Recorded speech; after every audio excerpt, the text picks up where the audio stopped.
Pavlenko. Votre matinale info sur Europe 1. Bonjour Mathieu Bocoté. Bonjour. Alors je pose la question à tout le monde ce matin. Vous avez eu combien au bac? Je ne sais pas si on passe le bac d'ailleurs au Québec. Ça ne se pose pas dans ces termes-là, mais Ouais. j'ai plutôt eu, je crois, de bonnes notes à l'école. Bon, ça ne m'étonne pas de vous. Pour votre carte blanche ce matin, Mathieu, vous nous emmenez à Grenoble où vient de ressurgir depuis plus d'une semaine la querelle du Burkini. Oui, voilà une querelle qui peut sembler toute simple, presque superficielle, mais qui en dit beaucoup sur l'évolution de la France. D'ailleurs, elle n'est ni simple ni superficielle. Plongeons-y. Éric Piolle, le maire Europe Écologie Les Verts de Grenoble, a annoncé tout récemment que le burkini serait autorisé dans les piscines de sa ville, et cela dès le 1er juin. Je ne résiste pas au plaisir de citer le cher Piolle. Cette autorisation serait, je cite, juste un progrès social pour que les femmes puissent venir se baigner les seins nus comme les hommes et pour que les maillots couvrants pour se protéger du soleil soient autorisés et pour que les burkinis soient autorisés aussi. C'est beau, c'est beau, c'est beau comme du Justin Trudeau. Cet été, les musulmanes intégristes de Grenoble pourront mettre leur beau maillot de bain islamiquement correct et on les félicitera même d'oser défier la xénophobie française. On aurait envie de dire à ce maire que dans une piscine où les burkinisés se multiplient, les femmes nues disparaîtront. Pire, un jour, peut-être pas demain, mais après-demain, elles comprendront qu'elles ont tout avantage de se faire aussi pudiques que leurs voisines de Transat pour se faire accepter et éviter les soucis. Les musulmanes qui cherchaient en France un espace d'émancipation culturelle seront les premières à sentir cette pression. On aurait aussi envie de rappeler à Piolle que le burkini est le symbole caricatural d'un islam cherchant à tout prix à se visibiliser dans les sociétés où il s'installe, sans l'humilité de l'invité, mais avec la superbe du conquérant. C'est le signe d'un islam qui entend non pas s'adapter aux sociétés occidentales, mais qui a plutôt pour projet de la plier à ses revendications. Et j'y reviens, la querelle du burkini importe parce qu'elle est révélatrice de la profondeur de la pénétration islamiste dans la société française. Quand nous sommes rendus au burkini, c'est que bien des territoires ont déjà été conquis. Chaque concession en appelle de nouvelles. Les quartiers occupés par l'islam le plus régressif se multiplient. Demain, il y en aura d'autres. Alors donc on rappelle que le vote a lieu dans quelques jours, Oui. ça n'est pas encore fait, mais ceci dit, cet événement, en quoi est-il révélateur, Mathieu? De trois choses au moins.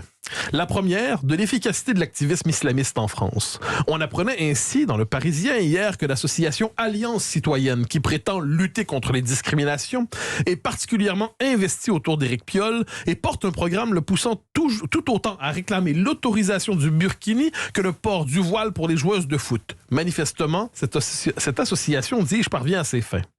La seconde, du changement de mœurs qui accompagne inévitablement le changement de population entraîné par l'immigration massive. Car quoi qu'on en dise, c'est parce qu'on trouve une masse critique suffisante de musulmans sensibles à ce discours et ses symboles qu'il vient bouleverser la vie publique. La démographie commande l'histoire des civilisations, une masse démographique porteuse d'une même culture et se définissant au moins en partie contre la société d'accueil finira toujours par modeler l'environnement où elle s'installe, et cela, quoi qu'en pensent ceux qui croient à la toute-puissance, à la laïcité à la française.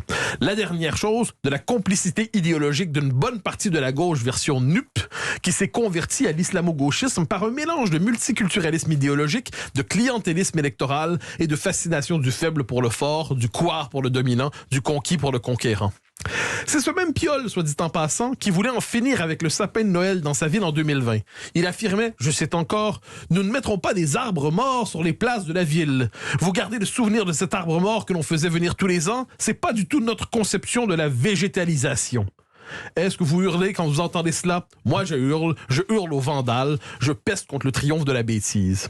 À ce niveau, il n'y a plus de hasard. Piolle, comme tant d'écolos et d'insoumis désormais unis dans le lit nuptial, admirez le jeu de mots, oui. quand même, j'en suis fier, ont comme projet de déconstruire et je dirais même de liquider le peuple historique français, comme s'il devait se délivrer de lui-même pour expier ses péchés et renaître sur l'autel de la diversité. Alors la NUP, l'Union populaire, version élargie avec la France insoumise en tête, est-ce qu'elle sera l'instrument, cette NUP, de cette déconstruction de la France que vous condamnez? Alors, on a beaucoup parlé ces jours-ci du sort de Taha Bouaf, le militant islamo-gauchiste sacrifié par la France insoumise. Il commençait à faire honte au parti qui s'en est débarrassé. Il ne faut pas oublier pourtant que si on lui avait d'abord ouvert les portes, c'est parce qu'il en était un élément assez représentatif. Désormais, petit martyr, il chouine, mais on peut lui prédire une grande carrière dans l'indigénisme de combat. D'ailleurs, n'oublions pas la vieille formule qui s'applique ici, un indigéniste de perdu perdu, 10 de retrouvé. Si je disais les choses comme je les vois, et je ne vois pas pourquoi je ferais autrement, je dirais de la NUPS qu'elle représente le cheval de Troie de l'indigénisme et que ce dernier n'est rien d'autre qu'une entreprise de contre-conquête décoloniale qui ne criera victoire que lorsque le peuple historique français deviendra définitivement étranger chez lui. Michel Houellebecq a écrit un livre sur cela. Il s'appelle Soumission. Si le maire de Grenoble veut le lire, je lui offre. Il en fera un parfait personnage. Carte blanche au lance-flamme ce matin, décidément, mon cher Mathieu. Merci à vous.